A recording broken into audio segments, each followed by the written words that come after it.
Greetings, YouTube subscribers and friends. Christina Jensen, one of my supporters here, said today, I wonder how many adventures you have that aren't recorded. And I said, that's a good point.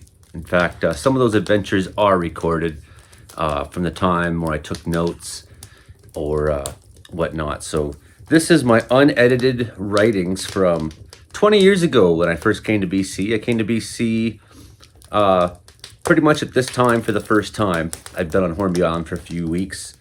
And then Lucas, Christopher, and I, who many of you will know if you grew up in Belleville. This chapter is called Fleeing the Darkness in Lund. Saturday, September 21st, 2002. The full moon equinox.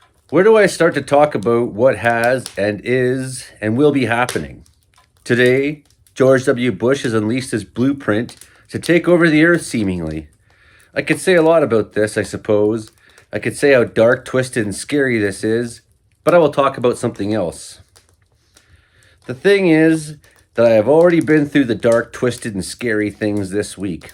I have found the darkness, and it is at the top of the Sunshine Coast in the vicinity of Lund, British Columbia. What a strange place for the darkness to hide, the end of the road north of Vancouver. We went there on a whim to visit an uncle to Lucas, Patrick. When we got off the ferry in Powell River and met him, he seemed okay. In fact, for an older fella, he seemed almost cool. We were glad to be there at first. He welcomed us into his poverty, gave us our own trailer to sleep in, and he had a good dog named Major. He helped us attend to this one-day-old kitten, Little Hornby, Lucas and I had found. But Patrick Christopher liked to drink. Like to are the wrong words. He had a drink. The first night we were there, he walked us down to the Malaspina Hotel, a historic relic from the old logging era. We sat on the patio deck and watched the sun set itself down over the mountainous Vancouver Island in an impressive ray of colors. The ocean gave us an excellent setting to gaze into the heavenly coming of nighttime. The night wore on, and Patrick got drunker and became harder to be around. He was annoying to listen to because he told continuous stories, always bragging, always exaggerating. We went to bed that night a little wary about Patrick, but it wasn't all that bad. Yet. I woke at 6 a.m. to find our kitten dead. Perhaps the bad energy at Patrick's leached onto the last of the poor kitten's will. It was raining, and we were sad. I had a sense that things were not going to be ideal, or rather darkness was descending upon us. In that afternoon, Patrick began to drink again. He would call us names sometimes, like fucking idiots. He talked, and he talked, and he talked. He climbed all the mountains on the Great Divide near Banff. He helped install the railway cables through Banff National Park before it was a national park. He worked in the salt mines carrying 200-pound blocks of icy smooth salt. He hitchhiked across Canada 60 times. He'd been a beachcomber.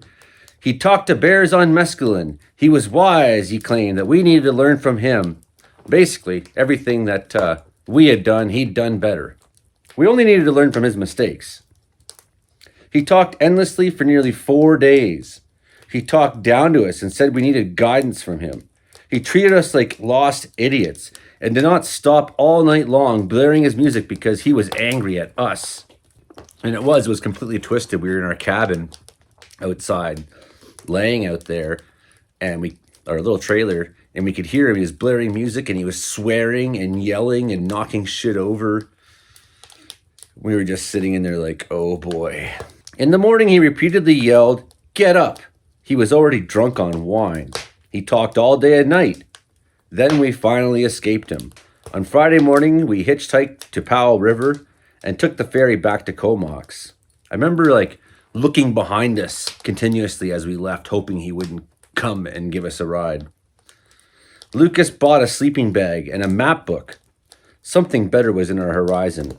We needed to travel and escape the memory of the unhappiness in Lund.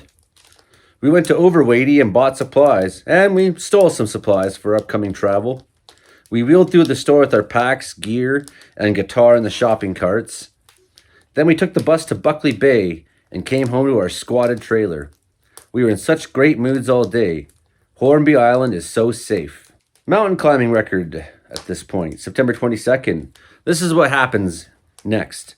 September 22nd, we climbed Mount Wood Ski Hill. September 23rd, we went to Castle Crag Mountain on top of that, 1,750 meters. September 24th, Faith Lake Pass, 1,400 meters. September 25th, Albert Edward Mountain, 2,093 meters. So everybody, hey, thanks to Heidi and Jessica and Kate and Ronnie and Donna and Alexa and Robert and everybody who's supporting my GoFundMe page. Right now, I really need some help. Do go to my GoFundMe. It's down there in the comments, and help, or subscribe to the channel, or become a member and support me, because right now I could really use that. I'm Joey, only the Cariboo Weather Dude, with more stories and more adventures coming for you all the time. Bye now.